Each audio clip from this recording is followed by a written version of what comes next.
లేఖన పఠనం కొరకు ఆసక్తిగా ఎదురుచూస్తున్న ప్రియ ప్రేక్షక సహోదరులకు మరొకసారి ప్రభునామముల శుభములు. ఈ కొత్త ధారావాహికలో మనం చదువుకుంటున్నాం ఫిలిప్పి, కొలస్సీ సంఘాలకు పౌలువారు రాసిన పత్రికల్లో ఉన్న క్రీస్తుని గురించి నేర్చుకుంటున్నాం. ఇందులో 3వ పాఠంకి వచ్చాము. ఈరోజు జీవ మరణములు. వాటి గురించి ఎందుకు చెప్పారు, అవి ఎవరికి ఉన్నాయి, ఎవరి కోసం, మనం వాటిని ఎలా అర్థం చేసుకోవాలి, పౌలు వారి ఉద్దేశం ఏంటో తెలియాలంటే ఈరోజు పాఠం మనం నేర్చుకోవాల్సిందే. సిద్ధమైనట్లయితే దైవశాఖను కలుసుకుందాం. మరి నమస్కారం అండి డాక్టర్ విల్సన్ గారు. నమస్కారం పాస్టర్ హైమవతి గారు. నమస్కారం అండి. డాక్టర్ గారు, ఫిలిప్పి పత్రిక, కొలస్సీ పత్రిక నుండి క్రీస్తు ఈ ధారావాహిక చదువుతున్నాం. మనం 3వ పాఠం జీవ మరణములు అన్నారు. ఇందులో ఏం నేర్చుకోబోతున్నామో పరిచయం చేయండి. చాలామంది ఏమంటారంటే మరణం, death is part of life అంటారు. అంటే జీవంలో మరణం కూడా ఉందని అంటారు. అది నిజం కాదు. ఏంటంటే మరణానికి జీవానికి వ్యతిరేకం పదవులు అనమాట. జీవం ఉంటే మరణం ఉండదు, మరణం ఉంటే జీవం ఉండదు. దానికి దీనికి పొంతు ఏమీ లేదు. ఇదంతా కూడా ఆపోజిట్. ఇప్పుడు మరణం గురించి అపోస్తలుడైన పౌలు చెబుతూ, నేను మరణించినప్పటికీ అది దేవునికి లాభకరమే అన్నట్టు చెబుతూ ఉన్నాడు.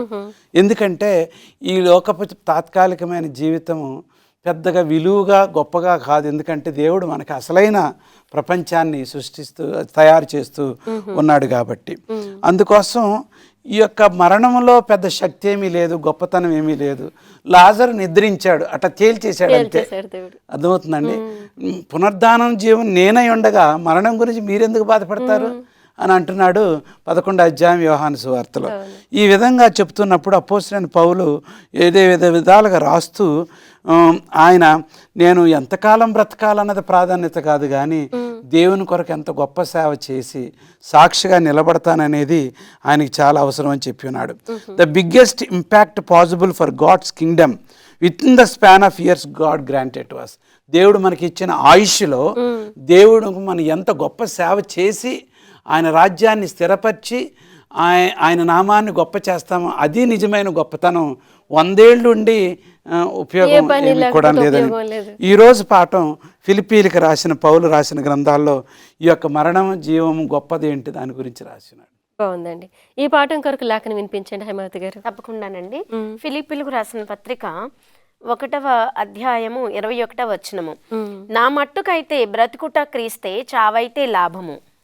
అంత తేల్చి ఖండితంగా చెప్పేశారు పౌలు గారు.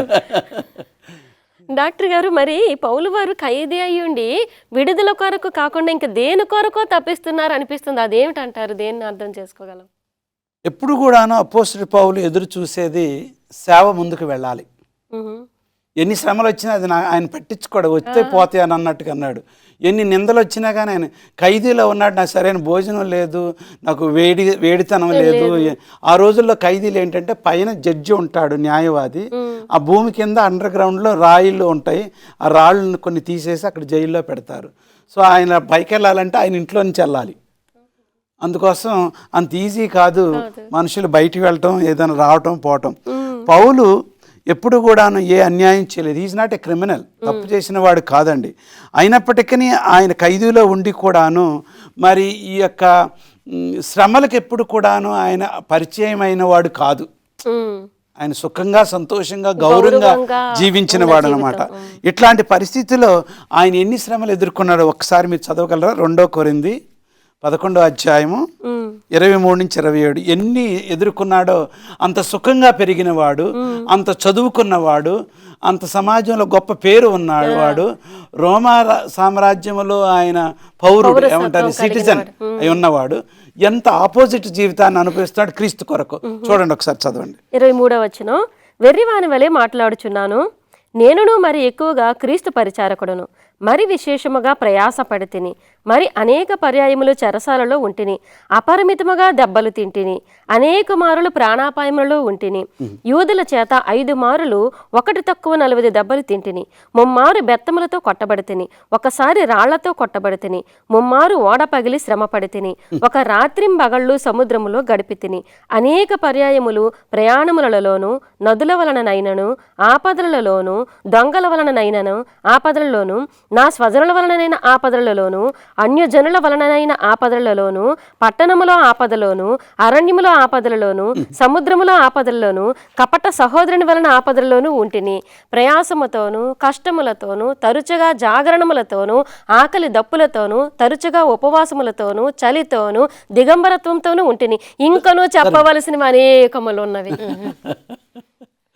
ఎవరన్నా పాస్టర్కి నీకు ₹1,00,000 ఇస్తాను నెలకి, ఇవన్నీ అనుభవించంటే అనుభవిస్తారు ఈ రోజుల్లో?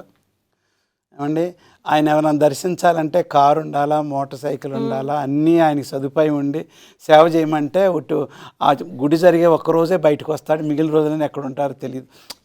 జరుగుతున్న సాధారణంగా అధిక శాతం అలాగే ఉన్నారు. అపోస్తుడు పౌలేమో ఇన్ని జరిగి కూడా సిగ్గుపడుకోకుండా తర్వాత ఆయన ఏమంటున్నాడంటే, ఇవన్నీ కూడాను నాకు అనవసరం, ఇవన్నీ జరిగితే జరిగినాయి. 28వ వచనంలో ఇవన్నీ జరిగినా పర్వాలేదు, నా యొక్క గురి ఏంటంటే సంఘం గురించి. 28వ వచనం చదవండి. ఇవియు గాక సంఘములన్నిటిని గూర్చిన చింతయు కలదు, అది ఈ భారము దినదినము నాకు కలుగుచున్నది. సంఘం గురించి ఆయనకున్న భారం అన్నమాట. ఆయన గురంతా కూడాను సువార్త ప్రకటించాలి, సంఘాలు స్థాపించాలి. నా చేతులు కాళ్ళు కట్టేశారు ఇక్కడ, కానీ నా బదులు మీరు చెయ్యండి. మీరు ఆయనకున్న ఆ ఆతృత, ఆయనకున్న పట్టుదల, ఆయనకి ఎప్పుడు కూడా church progress and the preaching of the gospel, ఆ రెండే ఆయనకు అంతా ఉందన్నమాట. ఇంకా మనం లోతుగా చూసుకున్నట్లయితే యేసు ప్రభువు కూడాను ఆయన నిద్రపోలేదు. ఎంతోమంది ఆయన తప్పుడుగా అర్థం చేసుకున్నారు, భోజనం లేకుండా ఉన్నారు. సొంత అన్నదమ్ములు వాళ్ళు ఊర్లో నుంచి ఆయన గెంటేశారు యేసు ప్రభువుని కూడాను. ఆయన శిష్యులే నాకు తెలియదని పరారై వెళ్ళిపోయారు. అట్లాంటి పరిస్థితుల్లో కూడా యేసు ప్రభువు అని 2 తిమోతి 3:12 వచనంలో ఎవరెవరైతే దేవుణ్ణి ప్రేమించి దేవుని సేవకులు అనుకున్న కోరుతున్నారో వాళ్ళందరూ కూడాను శ్రమలు అనుభవించవలసిందే. ఓహో, అవును. శ్రమలు అనుభవించుకోకుండా మనలో నాణ్యత రాదు. శ్రమలు అనుభవించుకోకుండా వేరే వారు సంఘంలో చేరరు. శ్రమలు అనుభవించుకోకుండా క్రీస్తు మహిమపరచబడడు. సో శ్రమలు ఖచ్చితంగా క్రైస్తవుల విభాగం. మనకు శ్రమ లేకోకుండా అంత బాగా జరగాల, క్రైస్తవులు మేము గొప్ప బలమైన దేవుడిని పూజిస్తున్నాం అంటే అది కుదరదండి. ఖచ్చితంగా దేవుడిలో ఉండాలి. ఈ పాఠంలో ఇంకా ఎన్నో నేర్చుకోవచ్చు. మనం ఖచ్చితంగా విజయం పొందాలంటే ఎన్ని అన్యాయాలు జరిగినా కానీ ఓపికగా సంతోషముతో సేవను కొనసాగించాలి. చాలా బాగుందండి. మనం ఏం పొందుతున్నాం అనేది కాదు కానీ క్రీస్తుని అంత ప్రకటిస్తున్నాం అనేదే ప్రాముఖ్యం, గమ్యం అంటారు. చిన్న విరామం తీసుకుందామండి. చూస్తున్నారు కదా, చిన్న విరామం తర్వాత ఇంకా తెలుసుకుందాం పౌలు వారి ఆసక్తి ఎంత తీవ్రంగా ఉందో. పౌలు వారి యొక్క జీవమరణములు అనే పాఠం తెలుసుకుంటున్నా ఇంకొంచెం వివరంగా నేర్చుకుందాం. ఫస్ట్ హైమవతి గారు, ఈ పౌలు వారు మనం ఈ చదువుతూ ఉండగా చనిపోవటైనా లాభదాయకం అంటున్నారు. అసలు ఆ మాట ఎలా అనగలిగారు? ఆయన ఉద్దేశం ఏమంటారు, వివరించండి. ఇక్కడ మనం చూసుకున్నట్లయితే మనం ఒప్పుకున్నా ఒప్పుకోపోయినా మనం విశ్వం యొక్క అది ఆ యుద్ధంలో మనం ఉన్నాం. అయితే ఆ విశ్వం యొక్క యుద్ధం ఆల్రెడీ యేసుక్రీస్తు ప్రభువు మన కోసం జయించి ఉంచారు. అయినప్పటికీ కూడా మనము కొన్ని ఎదుర్కొంటూ ఉంటాము. ఇక్కడ మనకి 2వ కొరింథీయులకు రాసిన పత్రిక 10వ అధ్యాయం 3వ వచనం మనం చూసుకున్నట్లయితే, మేము శరీరధారులమై నడుచుకుంటున్నాను, శరీర ప్రకారం యుద్ధము చేయము, మా యుద్ధోపకరణములు శరీర సంబంధమైనవి కావు గాని దేవుని ఎదుట దుర్గములను పడద్రోయ జాలినంత బలము గలవై ఉన్నవి అని ఎంత చక్కగా చెప్తున్నారో చూడండి. మనం యుద్ధోపకరణములు అంటే ఆధ్యాత్మికమైనటువంటి యుద్ధోపకరణములు, అందుకని మన దుర్గములను కూడా మనం పడద్రోయగలిగినటువంటి గొప్పవి ఉన్నాయని. ఇక్కడ మనకేంటంటేనండి, మనకి అత్యంత ప్రాణాంతకమైన ఆధ్యాత్మిక ఆయుధాలు మంచి మరియు చెడు ఆలోచనల మధ్య ఎప్పుడు యుద్ధం జరుగుతూనే ఉంటది. అయితే సాతాను విమర్శ మరి ఏంటంటే ద్రోహము, ఇబ్బంది, భయము, ఇవన్నీ తోటివారి ఒత్తిడి. క్రైస్తవులు ఎప్పుడూ వీటన్నిటిని ఉపయోగించుకోకుండా వీటి స్థానంలో మనం ఏం చేయాలంటే దాని బదులుగా మనం ప్రేమ, దయ, శాంతి, సౌమ్యత, దీర్ఘశాంతము, దయ మరియు ఇవన్నీ కూడా మనం వాటిని నియంత్రించడానికి మనం ఇవన్నీ ఉపయోగించాలి. మనము కీడుకి ప్రతి కీడు ఎవరు చేయకుండా మేలు చేత కీడుని జయించాలని మన అత్యంత శక్తివంతమైన ఆయుధం ఏంటంటే వివేకంతో ఉపయోగించబడుతుంది. ఇప్పుడు దేవుని యొక్క వాక్యం, దేవుని యొక్క వాక్యము ఎఫెసీయులకు రాసిన పత్రిక 6వ అధ్యాయం 17వ వచనంలో ఉంది. ఎందుకంటే దేవుడు మాత్రమే సత్యాన్ని ఒక వ్యక్తి యొక్క హృదయంలోనికి తీసుకురాగలడు. అయితే మనమందరం ఎవరము? మరి మనం అందరం కూడా దేవుని ఉద్దేశాలను నెరవేర్చుకోవడానికి ఆయన చేతుల సాధనాలు. అదండి వాక్యము చెప్తున్నా అంటే అది దేవుని యొక్క వాక్యము, ఆయన వాక్యము. మనం ఒక సాధనాలు మాత్రమే. కానీ దేవుని యొక్క వాక్యము మనిషి యొక్క హృదయంలో పనిచేయనట్లుగా చేయవాడు దేవుడే. బాగుందండి. డాక్టర్ గారు, మరి పౌలు వారు చెప్పినప్పుడు ఈ మరణమైనా నాకు లాభమే అని అంటున్నారు. ఇప్పుడు చెప్పుకున్నాం ముందుగా. అసలు మరణంలో ఉన్న లాభం ఏంటి? మీరు చాలా గట్టి ప్రశ్న. మరణంలో లాభం ఏమిటి? యేసుక్రీస్తు వారు మరణించారు, లాభమా నష్టమా? లాభమే, మనకి లాభం. చూసారా, చాలా మంది అనుకుంటున్నారు అయ్యో ఈయన వెళ్ళిపోయాడు, ఇక మనకి రాబడి ఉండదు, ఈయన వెళ్ళిపోయాడు, మన తరపున ఎవరు చేస్తారు. కొంతమంది మనుషులు చనిపోయినప్పుడు ఆ విధంగా అనుకుంటారు. కానీ అపోస్తలుడు పౌలు యేసుక్రీస్తు వారి జీవితాన్ని చూసి, తన జీవితాన్ని చూసి మరణం గురించి చాలామంది భయపడుతున్నారు. మరి దాని గురించి మనం ఇంకా తెలుసుకోవాల్సింది ఎంత ఉందని ఫిలిప్పీ గ్రంథం 1:23-24. ఫిలిప్పీ 1:23-24. అవునమ్మా. ఈ రెంటి మధ్యను ఎరుకనబడి ఉన్నాను. ఏ రెండు మధ్యన? మరణము జీవం మధ్యన. నేను వెడలిపోయి క్రీస్తుతో కూడా ఉండవలనని నాకు ఆశ ఉన్నది, అది నాకు మరీ మేలు. అయినను నేను శరీరమందు నిలిచియుండుట మిమ్మును బట్టి మరీ అవసరమై ఉన్నది. నేను ఎందుకుంటున్నానంటే అవసరం ఉంది కాబట్టి, దేవుడు నన్ను వాడుకుంటాడు కాబట్టి, చేయవలసిన పని ఉంది కాబట్టి. ఒకవేళ నేను వెళ్ళిపోతే నాకు లాభమే, ఎందుకంటే నేను రెస్ట్ తీసుకుంటున్నాను, ఆయన వచ్చి నన్ను లేపి నన్ను పరలోకం తీసుకెళ్తాడు. బైబిల్ ప్రణాళిక ఎంత స్పష్టంగా, ఎంత ఆనందం రుచిగా ఉందంటే, చావు గురించి భయపడతారు కొంతమంది, చాలా ఇదైపోతూ ఉంటారు. ఇంకా ఇంకా లోతుగా మనం చూసుకున్నట్లయితే ఈ రోజుల్లో సంఘాల్లో బోధించేది మరణించిన తర్వాత నీకు కనపడ్డాడని, ఈ కోరికలు కోరాడని, ఇంకేమంటారు తన ఆత్మ శాంతి కొరకు ప్రార్థన చేయాలని, ఆయన పరదేశంలో ఉన్నాడని, ఇవన్నీ కూడా బైబిల్లో లేవమ్మా, ఇవన్నీ లేవు. స్పిరిచువలిజం అనేది ఖచ్చితంగా సాతానుడు బాగా ప్రవేశపెట్టి సంఘాలను మోసం చేస్తూ మరణమందు మానవుడి స్థితిని, ఆ స్థితిని సరిగా అర్థం చేసుకోకుండా ఆదామవ్వను మోసం చేసిన ఆ సాతానుడు ఇది నిజమా అని చెప్పిన తర్వాత చావనే చావు ఆ ఆలోచన సాతానుడు గొప్పగా చేసి నవీన కాలంలో ఎంతోమంది మోసం చేస్తూ ఉన్నారు. నవీన కాలం ఆఫ్రికా పాస్టర్లు చనిపోయిన వాళ్ళని లేపుతున్నారు, చనిపోయిన వాళ్ళు వాళ్ళ కళ్ళ ముందు లేపుతున్నారు. అంటే అద్భుతాలు చేస్తున్నారు అన్నమాట. సాతానుడు సౌలు పిలిచినప్పుడు మరి ఆ ప్రవక్తని, ఆ ప్రవక్త స్వరంలో మాట్లాడలా, సాతానుడికి అన్ని తలాంతులు అంటూ ఉన్నాయి. మనం తెలుసుకోవాల్సింది ఏంటంటే, అడ్వెంట్ ప్రభు రెండవసారి వచ్చినప్పుడు ఈ మరణం అనే దానికి ఇక స్వస్తి చెప్తాడు. మరణ మురులని శక్తిని విరిచేస్తాడు, దాన్ని దూరం చేస్తాడు. ఎందుకంటే మరణము ఒక శత్రువులాగా మన దగ్గర మిగిలిపోయింది కాబట్టి. Paul departing from the present life is to be with Christ, to be with him in suffering and dying. అంటే యేసుక్రీస్తు వారు శ్రమలు పడి ఆయన సిలువ వేసి మరణించాడు. పౌలు కూడాను ఆయన శ్రమలు పడి ఖైదీ జీవితం జీవించి సిగ్గుపడి ఆ యొక్క సీజర్ చేతిలో చనిపోయాడు. అర్థమవుతుందండి? ఆయన మరణించినట్లయితే యేసుక్రీస్తులో ఆయన నిద్రించినట్లుగా ఉంటుందన్నమాట. సో మన శరీరంలో ఉన్నంత కాలము మన దేవునికి జవాబుదారులమై ఉన్నాము. మనం ఎలా సమయాన్ని ఖర్చు చేస్తున్నాం, మన ఆరోగ్యం ఎలాగ, మన తలాంతులు, మన పలుకుబడి, మనకున్న సమస్త దీవెనలు కూడాను దేవుని మహిమ కొరకు వాడుతున్నామా లేదనేది దేవుడు మనకి లెక్కదారులమై ఉన్నాం. ఒకవేళ అజాగ్రత్తగా వాడినట్లయితే ఒక రోజున దేవుడు మనకు లేకపోతే you are not a good faithful steward, మంచి గృహ నిర్వాహకుడు కాదని చెప్తున్నాడు. ఈ యొక్క హార్డ్ ప్రెస్డ్ బిట్వీన్ టూ, ఈ రెండింటి మధ్యన మీరు చదివినట్లుగా ఉన్నది ఏంటంటే, తప్పకుండా ఒక రోజున దేవుడు మనకి రెస్ట్ ఇస్తాడు. ఆ రెస్ట్ శాశ్వతంగా దేవుని సన్నిధిలో ఉంటుందని చెప్తున్నాడు. బాగుందండి. హైమవతి గారు, మరి సంఘంలో విశ్వాసానికి ప్రాముఖ్యమని పౌలు వారి దృష్టిలో ఏమై ఉంది? అవునండి, సంఘంలో విశ్వాసము చాలా ప్రాముఖ్యము. ఆ విశ్వాసులందరూ కూడానండి ఐక్యత కలిగి ఉండటం కూడా చాలా ఇంపార్టెంట్. యేసుక్రీస్తు ప్రభువారు అందుకే ప్రార్థన చేశారండి. యోహాను సువార్తలో ఉండే 17వ అధ్యాయము 11లో తన పిల్లలు మనలాగే వారు కూడా ఒకటిగా ఉండాలని ప్రార్థించారు.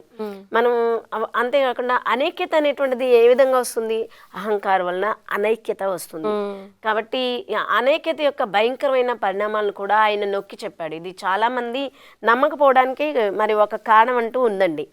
అయితే ఏంటంటే, ఈ లోకం నమ్మేలా మరియు లోకం నువ్వు నన్ను పంపావని వాళ్ళు నన్ను తెలుసుకునేలాగా వాళ్ళందరూ కూడా ఐక్యతగా ఉండాలి. యోహాను సువార్తలో ఉంటుంది 17వ అధ్యాయం 21 మరి 23 వచనాల్లో.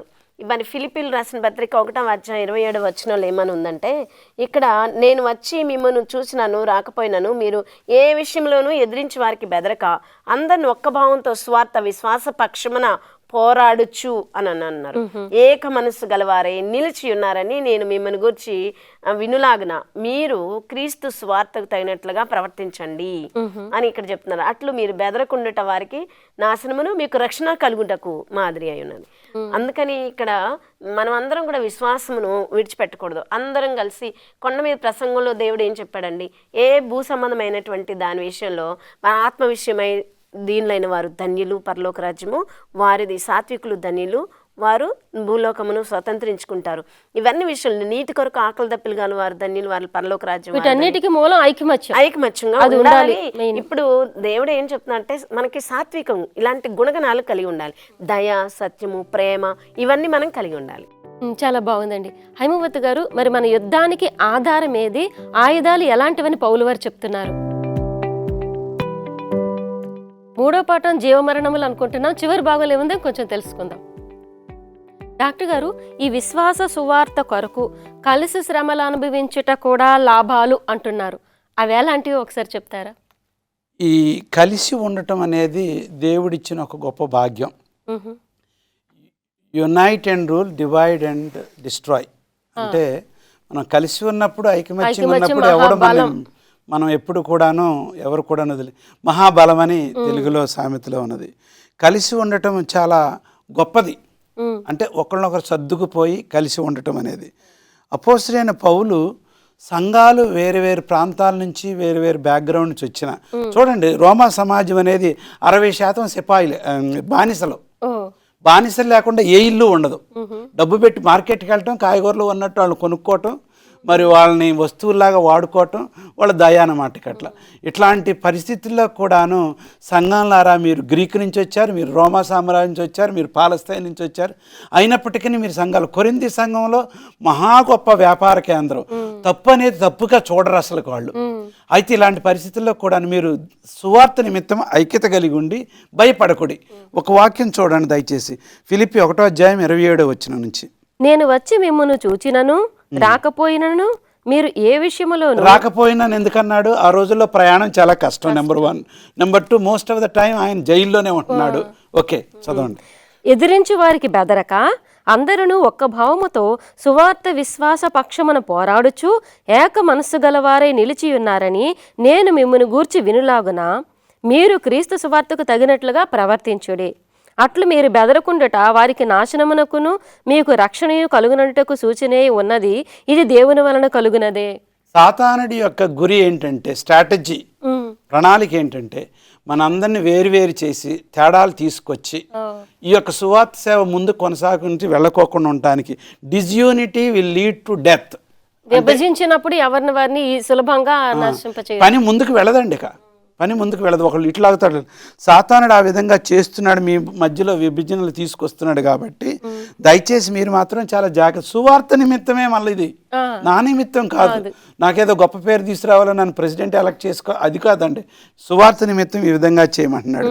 మనం ఎప్పుడు కూడాను 3 విషయాలు జ్ఞాపకం ఉంచుకోవాలి. పౌలు రాసిన గ్రంథాలన్నింటిలో కూడాను మెసేజ్, ఆయన వర్తమానం. యేసుక్రీస్తు వారు మన కొరకు మరణించాడు, ఆయనే మెస్సయ్య, ఆయన ద్వారానే రక్షణ ఉంది.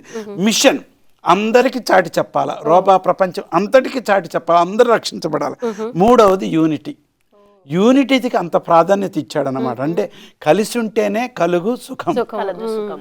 కలిసి ఉన్నప్పుడు ఎంతో సాధించవచ్చును, కలిసి ఉన్నప్పుడు ఎంతో సహాయంగా ఉంది. ఈ 3 తాళాలతో మనం ముందుకు వెళ్ళవచ్చునని రాయబడి ఉంది.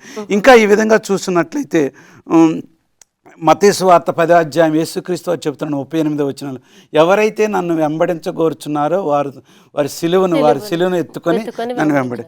అంటే దేవుని సువార్త భారం అనేది ఏదో సులభంగా, it's not a cake walk, ఏదో గులాబీ మార్గంలో రోడ్డు మీద.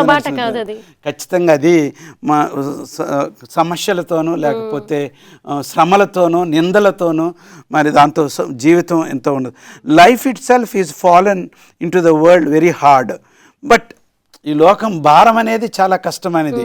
అయినప్పటికీ సేవాభారం అనేది అన్నిటికంటే పుణ్యం. కాబట్టి యోబు వలె మనము, యోబు ఏం చేశాడండి, పందెం కాశారు సాతానుడను. మరి దేవుడు. నా కుమారుడు యోబును చూసావా అని అన్నప్పుడు చూశాను, కానీ మీరు అన్నీ ఇచ్చారు, కంచేశారు, అన్నీ తీసేసాయి, నా తరపున ఉంటాడు. సో ఇది మనం దీంట్లో నేర్చుకోవాల్సింది ఏంటంటే దేవునితో ఎప్పుడు కూడాను ఉండాలి, ఐకమత్యం కలిగి ఉండాలి సేవ కొరకు. అప్పుడే ఆ సేవ ముందుకు వెళుతుంది. చాలా బాగుందండి, చాలా మంచి భావం అది. ఈ జీవ మరణములు ఈ పాటలు మనం తెలుసుకోవడానికి ఏమైనా ఉంటే చెప్పండి హేమ. ఉన్నాయండి. ఇక్కడ ఎఫెసీయులకు రాసిన పత్రికలో మనం చూసుకున్నట్లయితే 4వ అధ్యాయము మరి 11 నుంచి 13 వచనాల్లో ఇక్కడ ప్రాముఖ్యమైనటువంటి విషయం ఏంటంటండి, మనందరము విశ్వాస విషయంలోనూ దేవుని కుమారుని కూర్చిన జ్ఞాన విషయంలోనూ ఏకత్వము పొంది సంపూర్ణ పురుషులకు వరకు, అనగా క్రీస్తునకు కలిగిన సంపూర్ణతకు సమానమైన సంపూర్ణత గలవారమై, అంటే సమాన సంపూర్ణత గలవారం అగు వరకు ఆయన ఇలాగూ నియమించను. అంటే కొందరిని దేవుడు ఏం చేశారంటే ఇవాంజలిస్టులుగా, అంటే స్వార్థ సేవకులుగా, పాస్టర్స్ గా, టీచర్స్ గా, పరిచారకులుగా ఆయన నియమించాడు. ఏ విధంగా ఆయన నియమించిన సంఘం అభివృద్ధి కొరకు వాళ్ళందరూ కూడా ఒక యూనిటీగా, ఒక ఐక్యత కలిగి ఉండాలి. అంటే మనకి వేరే